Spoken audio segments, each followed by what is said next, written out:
नमस्कार, welcome back our YouTube channel biology with Aarti. VWA परिवार में आप सभी का हार्दिक स्वागत एंड अभिनंदन करती हूँ। आशा करती हूँ कि आप सभी लोग स्वस्थ एंड मस्त होंगे।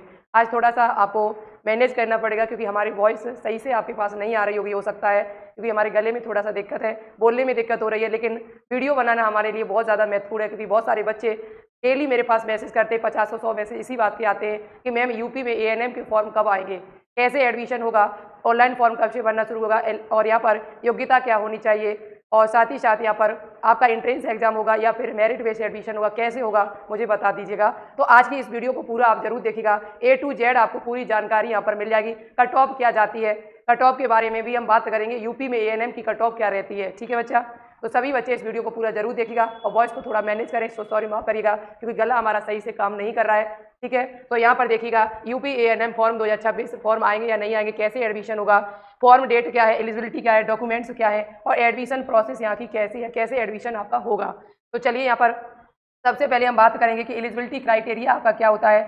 एलिजिबिलिटी क्राइटेरिया आपका क्या होना चाहिए, तो सीधी सी बात है कि आप यहाँ पर आपकी यहाँ पर 12th पास होने चाहिए। आप यहाँ पर सबसे पहले तो 12th पास होने की बात है। यहाँ पर दूसरी बात यदि यहाँ पर देखी जाए तो आपका यहाँ पर फॉर्म कौन डाल सकता है, क्या बॉयज़ फॉर्म डाल सकती है, गर्ल्स, तो केवल यहाँ पर गर्ल्स ही फॉर्म डाल सकती हैं, बॉयज़ के लिए ANM नहीं होता है। ANM कोर्स जो है वो नर्सिंग में 2 साल का डिप्लोमा कोर्स है। यदि आपको कम समय और कम खर्चे में यदि कोई कोर्स करना है ANM, GNM या BSc नर्सिंग में देखा जाए तो सबसे कम पैसा और कम खर्च में आपका ANM कोर्स हो जाता है। ठीक है, ANM कोर्स आपका हो जाता है। अब यहाँ पर हम बात कर लेते हैं कि आप क्या कितने साल का ये कोर्स होता है, तो ये आपका 2 वर्ष का कोर्स होता है बच्चा, 2 वर्ष का ये कोर्स होता है और ये केवल आपका गर्ल्स ही इस कोर्स को कर सकते हैं, बॉयज़ इस कोर्स को नहीं कर सकते हैं। ठीक है, ये बात आपकी क्लियर हुई है। और यहाँ पर आपकी एज जो है वो कितनी होनी चाहिए, तो लगभग 17 वर्ष आपकी एज होनी चाहिए और मैक्सिमम एज जो है वो यहाँ पर जो लिखा जाता है नोटिस में वो 35 वर्ष है। लेकिन यहाँ पर छूट मिल जाती है आपको, SC ST वालों को 5 साल की छूट मिल जाती है, OBC वालों को 3 साल की छूट मिल जाती है, जनरल वालों को नहीं। ठीक है, तो ये बात आपकी क्लियर हुई यहाँ पर। इसके अलावा हम बात करते हैं कि कॉलेज कितने हैं यहाँ पर, तो यूपी में ANM के कॉलेज की बात कर ली जाए तो आपके 36 कॉलेज हैं और इन कॉलेजों में कुल सीटों की संख्या कितनी है बच्चा, तो 1800 सीट आपकी यूपी में ANM की 1800 सीट है। और जितने भी कॉलेज आपके ये हम जिनकी बात कर रहे हैं 36 कॉलेज, ये सभी आपके गवर्नमेंट कॉलेज हैं, कोई भी यहाँ पर हम प्राइवेट कॉलेज की बात नहीं कर रहे हैं। एक कॉलेज आपका और है जो UPUMS CFI के नाम से जानते, जिसमें CP नेट का एग्ज़ाम बचा होता था, लेकिन इस साल CP नेट का एग्ज़ाम नहीं होगा, ऐसा मैंने बात करके भी पूछ लिया है और ऐसा क्लियर भी हो चुका है कि CP नेट का एग्ज़ाम नहीं होगा। लेकिन अब आप कहेंगे कि मैम सीटें कैसे भरी जाएंगी CFI में, तो सीटें आपकी भरी जाएंगी, ये निश्चित है। CP नेट एग्ज़ाम देने के बाद बच्चे यहाँ पर ANM कोर्स कर लेते थे, GNM आपका अटैच कर दिया गया UPGT से, GNM का तो फॉर्म आ चुका है। यदि आपको GNM कोर्स करना है CFI से तो इसके फॉर्म भरे जा रहे हैं इस टाइम यूपी गेट के नाम से, अटल बिहारी वाजपेयी मेडिकल यूनिवर्सिटी के द्वारा, जिसकी फॉर्म की डेट 2 जून आपकी कर दी गई है। यदि आपको GNM कोर्स करना है CFI से तो आप इस फॉर्म को बच्चा भर दीजिएगा गेट के नाम से, जिसकी वीडियो भी हमने डाल दी है, अभी लेटेस्ट वीडियो आप जाके चैनल पे देख सकते हो, कैसे क्या करना, फॉर्म कब भरा जाएगा, एग्जाम कब होगा, ये सारी चीज़ें हमने यहाँ पर बता दी है। ANM की बात कर ली जाए तो यहाँ ANM का टेस्ट होता था, लेकिन इस साल ये टेस्ट नहीं होगा, लेकिन ये सीटें भरी जाएंगी निश्चित है। अब वो कैसे भरेंगे, क्या करेंगे, इसके लिए अभी कोई नोटिस जारी नहीं हुआ है। जैसे ही कोई नोटिस आता है मेरे पास, हम आपके पास शेयर जरूर करेंगे। ठीक है, इसके लिए आप चैनल को सब्सक्राइब करके रखिएगा सभी स्टूडेंट। ओके, अब बात करते हैं यहाँ पर कि ये गवर्नमेंट कॉलेज है, तो एक 36 ये है और 37वां कॉलेज आपका जो बच्चा ये है, तो इस प्रकार से टोटल आपके 37 कॉलेज हो जाते हैं। ये जितने भी यहाँ पर हैं ये सभी गवर्नमेंट कॉलेज है। इसके बाद बात कर ली जाए कि यहाँ पर प्राइवेट कॉलेज में मुझे एडमिशन लेना है तो कैसे लें, तो प्राइवेट कॉलेज में आपको डायरेक्ट कॉलेज में जाके बात करनी होगी बच्चा, डायरेक्ट कॉलेज में जाके बात करनी है, तभी आप कर सकते हैं। अब बात करते हैं यहाँ पर फीस कितनी लगती है, तो ये 36 कॉलेज की फीस की बात कर ली जाए तो कोई फीस बेटा नहीं लगती है, 0 फीस है यहाँ पर, फीस यहाँ पर नहीं ली जाती है। हॉस्टल का खर्चा आता, हॉस्टल की भी फीस नहीं है, लेकिन कॉलेज वाले कुछ आपका खर्चा ले लेते हैं अलग से, 4-5 हज़ार रुपये जो भी ले 1 साल का वो अपना ले लेते हैं। लेकिन ऑफिशियल रूप से देखा जाए तो यहाँ पर कोई फीस आपसे नहीं ली जाती है, ना ही आपके फॉर्म की ना ही आपके फीस हॉस्टल का खर्चा आता है, ना ही कॉलेज का खर्चा आता है। फॉर्म की फीस की बात कर ली जाए, फॉर्म की फीस यहाँ लिखी हुई थी, कॉलेज की फीस तो 0 है, लेकिन फॉर्म की फीस जो है वो कितनी लगती है, तो 100 रुपये और 200 रुपये आपकी लगती है। फॉर्म की फीस 100 रुपये और 200 रुपये है, लेकिन कॉलेज की फीस की बात कर ली जाए तो 0 रुपये है, कोई फीस आपकी नहीं लगी जाती है। ठीक है, ये बात आपकी क्लियर हुई है। अब बात करते हैं इसकी ऑफिशियल कट ऑफ कितनी जाती है। देखो बेटा, यदि आपको यूपी से एएनएम कोर्स करना है तो यहाँ पर किसी प्रकार का कोई एग्ज़ाम आपका नहीं होता है, काफ़ी दिनों से नहीं हो रहा है, लगभग 4 से 5 साल से हम इसी पर काम कर रहे हैं। तो मैं आपको अच्छे से जानकारी दे सकते हैं कि यहाँ पर एंट्रेंस एग्ज़ाम आपका नहीं होता है, मेरिट बेस्ड फॉर्म आपके भरे जाते हैं। अब आने वाले मंथ्स में क्या होता है, फॉर्म कब आएंगे, कैसे भराएंगे, अभी हम आपको बताएंगे आपको। तो एएनएम का फॉर्म जो है वो एंट्रेंस एग्जाम से नहीं, मेरिट बेस आपके फॉर्म भरे जाते हैं। मेरिट बेस कैसे, तो मेरिट बेस का मतलब है यहाँ पर 10th और 12th के नंबरों के आधार पर, 10th और 12th की परसेंटेज के आधार पर आपके फॉर्म भरे जाते हैं। यदि आपकी परसेंटेज जितनी हम बताएंगे उतनी आपकी परसेंटेज यदि है तो आप इस फॉर्म को भरना, अन्यथा आप इस फॉर्म का इंतजार नहीं करना। तो फिर आप नेक्स्ट ईयर के लिए जीएनएम की तैयारी करें, जीएनएम का फॉर्म भरें, बीएससी नर्सिंग का फॉर्म भरें, फिर आप एएनएम का फॉर्म मत भरिएगा, क्योंकि यहाँ पर एएनएम का टेस्ट तो होता नहीं, मेरिट बेस फॉर्म भरे जाते हैं। और मेरिट यहाँ पर थोड़ा सा आपकी जाती है हाई, कैसी जाती है, कितने नंबर होने चाहिए वो अभी हम आपको बता देंगे। जीएनएम की तैयारी करनी है तो हमारे एप्लीकेशन से जुड़ के जीएनएम की तैयारी 2027 के लिए आप कर सकते हो। जल्द ही आपको बैच मिल जाएगा, लॉन्च हो जाएगा, तो वहाँ से आप तैयारी भी कर सकते हो। बेहतरीन से बेहतरीन तैयारी, इसी साल भी हमने बेहतरीन से बेहतरीन तैयारी कराई है, आगे भी हम आपको बेहतरीन से कराएंगे, ठीक है।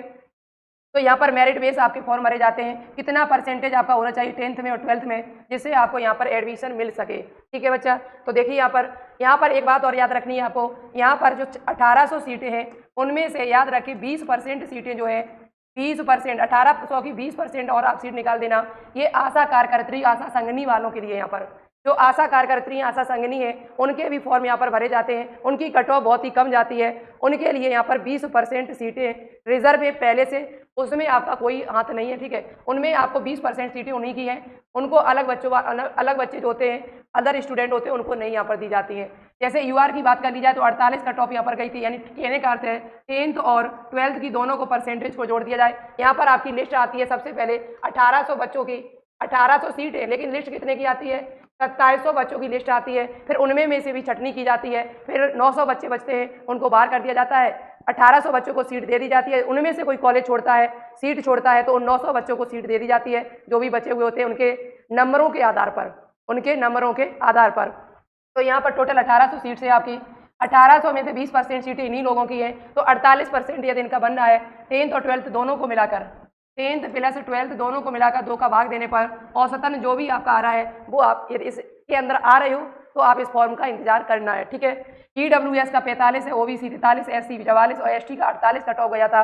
2% स्वतंत्रता संग्राम सेनानी वालों के लिए सीटें यहाँ पर आरक्षित, तो इनका कट ऑफ जो है वो 57 पिछली साल गया था, 2025 का बता रहे हैं आपको, ऑफिशियल कट ऑफ है, ऐसा नहीं है कि हमने ये टाइप करके रख दिया, नहीं, ये ऑफिशियल कट ऑफ है जो पिछली साल यहाँ पर गई हुई थी बच्चा, ठीक है।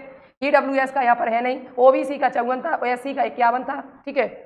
इसके अलावा यहाँ पर 5% सीटें भूतपूर्व सैनिक वालों के लिए है, जिनकी कट ऑफ यहाँ पर नहीं है, और बची हुई सीटें जो 80% सीटें हैं आपकी, वो किन बच्चों की, अन्य विद्यार्थियों के लिए, अन्य गर्ल्स के लिए यहाँ पर हैं। यदि आपके 10th और 12th मिला के यूआर वाले बच्चों का, यूआर या जनरल वाले बच्चों का कट ऑफ 81 के करीबन, यानी मान के चलिए 82% आपका बनना है, तो आप इस फॉर्म को इंतजार करिए, इस फॉर्म को डालिए।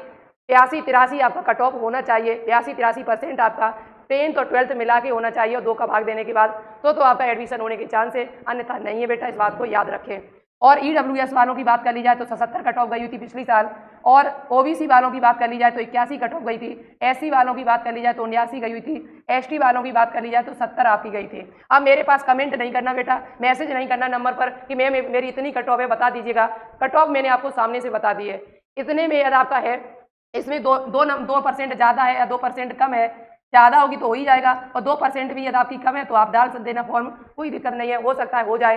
फॉर्म कम डालेंगे तो हो जाएगा, जब फॉर्म ज़्यादा डालेंगे तो हो सकता है नहीं हो आपका। तो यदि आपका 2% 3% कम है इससे, तो हो सकता है कि हो जाए कहीं ना कहीं एडमिशन, लेकिन बहुत ज़्यादा कम है, 4-5% कम है तो एडमिशन यहाँ नहीं होता है, क्योंकि यहाँ पर कट ऑफ जो है वो काफ़ी हाई जाती है। ये 2700 बच्चों की कट ऑफ है, फिर 1800 बच्चों की अलग कट ऑफ आती है, तो थोड़ा सा कट ऑफ यहाँ पर ज़्यादा ही रहती है, ठीक है। तो इस बात को याद आप रखिएगा। एसडी वालों की 70 कट ऑफ पिछली टाइम गई हुई थी। और यहाँ पर फॉर्म आपके कब आते हैं, कैसे आते हैं, तो ये बात आपको भी याद रखना है।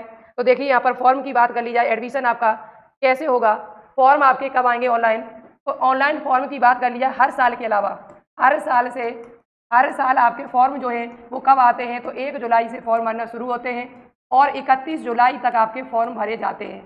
अब ये किसी को नहीं पता है, ना हमें पता है, ना आपको पता है, जब तक कोई ऑफिशियल नोटिस नहीं आ जाता है कि ये मेरिट बेस ही भराएंगे सीट, या फिर एग्जाम लेंगे, एंट्रेंस एग्जाम होता बच्चा तो अभी तक हो जाता, क्योंकि एंट्रेंस एग्जाम को होने में, एंट्रेंस एग्जाम यदि कराते तो 1 महीना पहले ये मुझे सूचना दे देते। इस प्रकार की कोई सूचना तो आई नहीं अभी तक ना, अभी मई पूरा महीना निकल गया, जून में भी हो सकता है ना आए, क्योंकि एंट्रेंस एग्जाम यदि कराते तो 2 महीने पहले सूचना देते। तो ऐसा कोई नोटिस अभी जारी हुआ नहीं है। तो मान के चलिए आप 90% यहाँ पर एडमिशन आपका जो है वो मेरिट बेस ही होगा, एंट्रेंस एग्जाम के जरिए नहीं होगा यूपी ANM 1800 सीट पर। तो फॉर्म हर साल की बात की जाए तो 1 जुलाई से भरना शुरू होते हैं और 31 जुलाई तक आपके फॉर्म भरे जाते हैं। उसके बाद लगभग 15-20 दिन में आपकी जो है वो लिस्ट आ जाती है। 15-20 दिन में आपकी लिस्ट आती है आपके नाम के साथ में। कॉलेज आपको सभी भरने पड़ते हैं, अपने अनुसार कॉलेज नहीं मिलेगा, उधर से कॉलेज अलॉट होके आते हैं। आप ये सोचो कि मैं अपने अनुसार कॉलेज ले लें, नहीं, कॉलेज आपको अपने अनुसार नहीं मिलेगा, उन्हीं के अनुसार मिलेगा। और हर 15 या 20 दिन बाद आपकी मेरिट लिस्ट आ जाती है। 2700 बच्चों की पहले मेरिट लिस्ट आती है, फिर इस 2700 में से 1800 बच्चों को छटनी किया जाता है, 900 बच्चों को छोड़ दिया जाता है, उनको वेटिंग लिस्ट में डाल दिया जाता है। ऐसे आपका यूपी में ANM का एडमिशन बच्चा होता है। यदि आपकी कट ऑफ उतनी बन रही है तो आप इंतजार करिए, और कट ऑफ उतनी नहीं बन रही है, उसके अंदर नहीं आ रहे हो तो फिर फॉर्म का इंतजार नहीं करना, फिर अगली साल बच्चा 2027 के लिए GNM या BSc नर्सिंग की तैयारी करना तो ज़्यादा बेटर रहेगा। आपके पास कोई भी सब्जेक्ट हो, आप इस फॉर्म को अप्लाई कर सकते, कोई दिक्कत नहीं है। ऑल सब्जेक्ट स्टूडेंट इस फॉर्म को डाल सकते हैं, चाहे वो साइंस हो चाहे आर्ट हो, सभी के लिए फॉर्म है ये। और इसके अलावा यदि आप कॉलेज की लिस्ट देखना चाहते हैं, कॉलेज के नाम देखना चाहते हैं, तो कॉलेज की लिस्ट हमारे यूट्यूब चैनल पर डली हुई है, वीडियो जाके देख लीजिएगा कि कौन कौन से कॉलेज यहाँ पर हैं और किस कॉलेज में कितनी सीटें हैं, किस कॉलेज में कितनी सीटें हैं, कौन कौन से कॉलेज यहाँ पर ऐड है। 3600 कॉलेज के नाम हमने इस वीडियो में बताए हुए हैं। तो सभी बच्चों से मेरा आग्रह रहेगा, यदि आप कॉलेज की लिस्ट देखना चाहते हो तो इस वीडियो को जाके देखिए। इस वीडियो की लिंक हम आपको नीचे डिस्क्रिप्शन में दे देंगे, वहाँ से जाके भी आप देख सकते हो। ठीक है बच्चा, तो ये थी जानकारी जो आप सभी को मैंने दी है। ओके, अब हम बात करते हैं यहाँ पर यदि आपको तैयारी करनी है 2027 के लिए, तो फिर आप बच्चा यही करिएगा, इस 2027 में आप वेट करिए, जल्द ही आपका बैच जो है वो लॉन्च हो जाएगा GNM और BSc नर्सिंग के लिए जून महीने में। तो वहाँ से जुड़ के आप अपनी तैयारी कर सकते हो। और कोई जानकारी हो, और कोई जानकारी आपको लेनी हो तो कमेंट बॉक्स में कमेंट करके, फॉर्म आपके जो है वो जुलाई महीने में आएंगे। इसके साथ साथ ये देखा जाए फॉर्म डेट बता दी, एलिजिबिलिटी, डॉक्यूमेंट क्या चाहिए, तो डॉक्यूमेंट की वीडियो जो है उसमें कुछ नहीं, 10th 12th की मार्कशीट आपकी लगती है, दोनों की जरूरी है, आपके आधार कार्ड होना चाहिए, और बाकी के जो भी डॉक्यूमेंट लगेगा वो फॉर्म के आने से, फॉर्म जब भी आपके आएंगे उससे हम 10-15 दिन पहले आपको बता देंगे। आपकी सबसे इंपॉर्टेंट है 10th और 12th की मार्कशीट, वो आपके पास होनी चाहिए, क्योंकि उसी के अनुसार आपको एडमिशन यहाँ पर मिलेगा। ठीक है, और इसके अलावा यहाँ पर एडमिशन आपका कैसे होगा तो मैंने बता दिया, मेरिट बेस्ड एडमिशन होगा। SEFI का अभी क्लियर नहीं हो रहा है कि वो कैसे एडमिशन लेंगे, किस एग्जाम के जरिए एडमिशन लेंगे, वो आपको तभी पता चलेगा जब कोई यहाँ पर नया नोटिस जारी किया जाएगा। तो ये थी जानकारी जो आप सभी बच्चों को मैंने दी है। कोई डाउट है तो कमेंट बॉक्स में कमेंट करके पूछिएगा, मैं उसका रिप्लाई देने की कोशिश करेंगे, और ज़्यादा से ज़्यादा यदि कोई डाउट होंगे तो एक नई वीडियो बना के आपको बता दिया जाएगा। आपने बहुत मैनेज किया आज की इस वॉइस हमारी बहुत ज़्यादा क्लियर नहीं आ रही है आपके पास में, इसके लिए आप सभी का तहे दिल से धन्यवाद जो आपने मैनेज किया, यहाँ तक वीडियो को देखा है। वीडियो को एक बार लाइक करें, शेयर करें, चैनल को सब्सक्राइब करें। मिलते हैं आप सभी को एक नई इन्फॉर्मेशन के साथ में, तब तक के लिए thank you so much, all the best. जय हिंद, जय भारत, वंदे मातरम।